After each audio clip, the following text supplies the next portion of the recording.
اللہ مومنوں کے دلوں کو صحیح اور پکی بات سے دنیا کی زندگی میں بھی مضبوط رکھتا ہے اور آخرت میں بھی رکھے گا، اور اللہ بے انصافوں کو گمراہ کر دیتا ہے،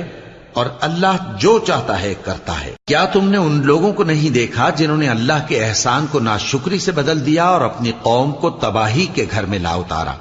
یعنی دوزخ میں، کہ سب ناشکرے اس میں داخل ہوں گے اور وہ برا ٹھکانہ ہے۔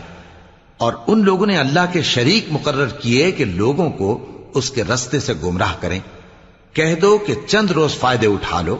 آخر کار تم کو دوزخ کی طرف لوٹ کر جانا ہے۔ اے پیغمبر، میرے مومن بندوں سے کہہ دو کہ نماز پڑھا کریں، اور اس دن کے آنے سے پیشتر جس میں نہ اعمال کا سودا ہوگا اور نہ دوستی کام آئے گی، ہمارے دیے ہوئے مال میں سے پوشیدہ اور علانیہ خرچ کرتے رہیں۔ اللہ ہی تو ہے جس نے آسمانوں اور زمین